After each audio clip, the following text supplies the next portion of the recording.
Copper का धातु कर्म यानी शुद्ध कापर को प्राप्त करना। किससे? कापर के किसी अयस्क से। तो हमने ले लिया कापर का एक प्रमुख अयस्क जिसका नाम है कापर पायराइड। और ये कौन सा अयस्क है? ये एक सल्फाइड अयस्क है। ठीक, तो सबसे पहला काम किया अयस्क का पीसना। क्या किया? अयस्क का पीसना, ये पहला स्टेप। तो कापर पायराइड के बड़े बड़े टुकड़ों को स्टील के मिक्सर में डालकर बारीक महीन पीस लिया गया। तो हमें क्या प्राप्त हुआ? पिसा हुआ अयस्क। ठीक, अब इसका हमने किया सांद्रण। अब कापर पायराइड चूंकि एक सल्फाइड अयस्क है इसलिए इसका सांद्रण फेन प्लवन विधि द्वारा किया जाता है। तो फेन प्लावन विधि द्वारा हमने अयस्क का सांद्रण किया, उसमें बॉक्स में डाला, पानी डाला, चीड़ का तेल डाला, गर्म हवा का झोंका प्रवाहित किया। तो जो अयस्क है वो झाग के रूप में ऊपर आ गया और अशुद्धियां नीचे बैठ गईं। उस झाग को उतार लिया गया और उसको सुखा लिया गया। अब हमें प्राप्त हुआ सांद्रित अयस्क। फिर उसको भूना गया, मतलब उसका भर्जन किया गया। कहाँ किया गया? परावर्तनी भट्ठी में किया गया। भर्जन क्या है? सांद्रित अयस्क को वायु की सीमित मात्रा के साथ गलनांक से नीचे उच्च ताप पर गर्म करने की प्रक्रिया को भर्जन कहते हैं। और ये प्रक्रिया परावर्तनी भट्ठी में संपन्न होती है। और इसके अंतर्गत जो अधात्विक अशुद्धियां हैं और जो नमी वाली अशुद्धियां हैं वो दूर हो जाती हैं। और अब प्राप्त क्या हुआ हमें? भर्जित अयस्क।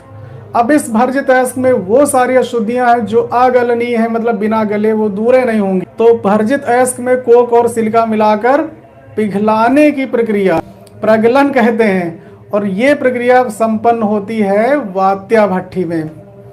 अब इसमें क्या मिलेगा? इसमें बन जाता है फेरस सिलिकेट जिसे धातुमल कहते हैं और उसको अलग कर लेते हैं। ठीक, वो समझ लो अशुद्धियां हैं।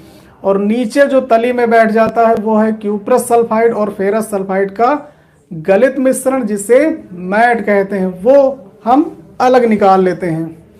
ठीक, तो वात्या भट्ठी से प्रगलन के बाद हमें क्या मिला? गलित मैट।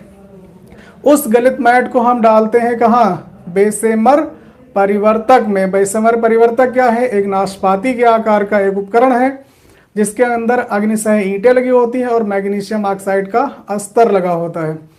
उसमें फिर हवा का झोंका प्रवाहित करके क्या करते हैं? बेस्मेरीकरण करते हैं।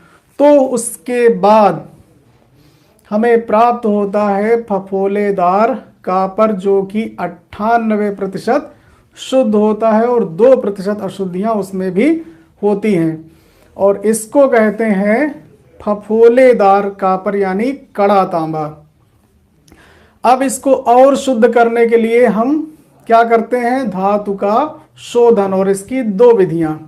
पहली है पोलिंग विधि और इस पोलिंग विधि में हरे बांस की बल्लियों का प्रयोग किया जाता है। और दूसरी है विद्युत अपघटन विधि। पोलिंग विधि में क्या करते हैं? जो हमें फफोलेदार कापर प्राप्त हुआ है उसमें ही हम हरे बांस की बल्लियों से उसको चलाते हैं जिससे हाइड्रोकार्बन के रूप में अशुद्धियां दूर हो जाती हैं। और हमें प्राप्त होता है 99.5% शुद्ध कापर। और ज़्यादा शुद्ध करने के लिए हम करेंगे उसका विद्युत अपघटन। और इसमें क्या करना है? इसमें अशुद्ध कापर की जो छड़ हैं वो एनोड का काम करती हैं और शुद्ध कापर की छड़ को हम कैथोड की तरह यूज करते हैं।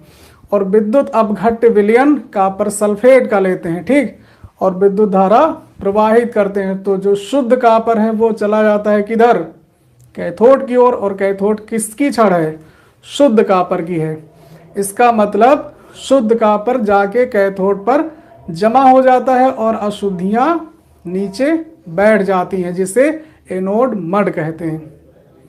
और इस तरह से हमें 99.9% शुद्ध कापर प्राप्त हो जाता है। तो ये है कापर का धातु कर्म।